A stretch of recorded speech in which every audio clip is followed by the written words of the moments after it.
Now Sinatra said a few words to the blondes. Then he turned from the bar and began to walk toward the pool room.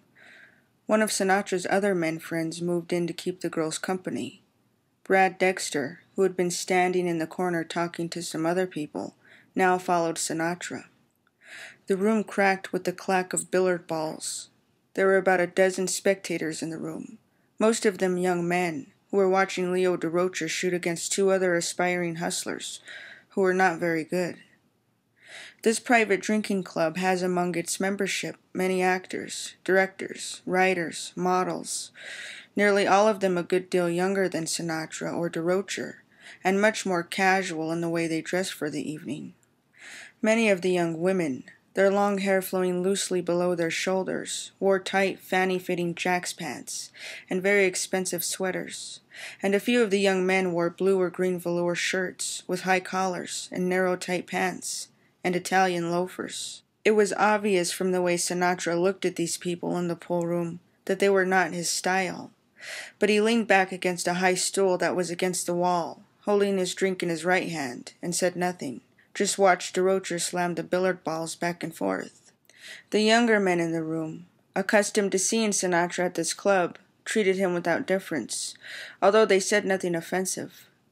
They were a cool young group, very California cool and casual, and one of the coolest seemed to be a little guy, very quick of movement, who had a sharp profile, pale blue eyes, blondish hair, and squared eyeglasses. He wore a pair of brown corduroy slacks, a green shaggy dog Shetland sweater, a tan suede jacket, and game warden boots, for which he had recently paid $60. Frank Sinatra, leaning against the stool, sniffling a bit from his cold, could not take his eyes off the game warden boots. Once after gazing at them for a few moments, he turned away, but now he was focused on them again. The owner of the boots, who was just standing in them watching the pool game, was named Ellison, a writer who had just completed work on a screenplay, The Oscar.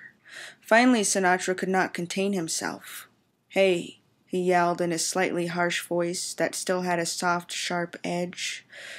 "Those Italian boots?" "No," Ellison said. "Spanish?" "No." "Are they English boots?" "Look, I don't know, man," Ellison shot back, frowning at Sinatra, then turning away again. Now the pool room was suddenly silent. Leo DeRocher, who had been poised behind his cue stick and was bent low, just froze in that position for a second. Nobody moved. Then Sinatra moved away from the stool and walked with that slow, arrogant swagger of his toward Ellison, the hard tap of Sinatra's shoes the only sound in the room. Then, looking down at Ellison with a slightly raised eyebrow and a tricky little smile, Sinatra asked, "You expectin' a storm?" Harlan Ellison moved a step to the side. "Look, is there any reason why you're talking to me?" "I don't like the way you're dressed," Sinatra said. "Hate to shake you up," Ellison said, "but I dress to suit myself." Now there was some rumbling in the room, and somebody said, "Come on, Harlan, let's get out of here." And Leo DeRocher made his pull shot and said, "Yeah, come on." But Ellison stood his ground. Sinatra said, "What do you do?" "I'm a plumber," Ellison said. No, he's not," another young man quickly yelled from across the table. "He wrote the Oscar." "Oh, yeah?" Sinatra said. "Well, I've seen it, and it's a piece of crap." "That's strange," Ellison said, "because they haven't even released it yet." "Well, I've seen it," Sinatra repeated, "and it's a piece of crap."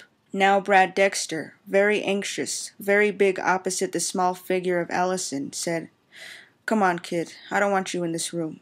"Hey," Sinatra interrupted Dexter, "can't you see I'm talking to this guy?" Dexter was confused. Then his whole attitude changed, and his voice went soft, and he said to Ellison, almost with the plea, "Why do you persist in tormenting me?" The whole scene was becoming ridiculous, and it seemed that Sinatra was only half serious, perhaps just reacting out of sheer boredom or inner despair. At any rate, after a few more exchanges, Harlan Ellison left the room. By this time the word had gotten out to those on the dance floor about the Sinatra-Ellison exchange, and somebody went to look for the manager of the club. But somebody else said that the manager had already heard about it, and had quickly gone out the door, hopped in his car, and drove home. so the assistant manager went into the pool room. "I don't want anybody in here without coats and ties," Sinatra snapped. The assistant manager nodded and walked back to his office.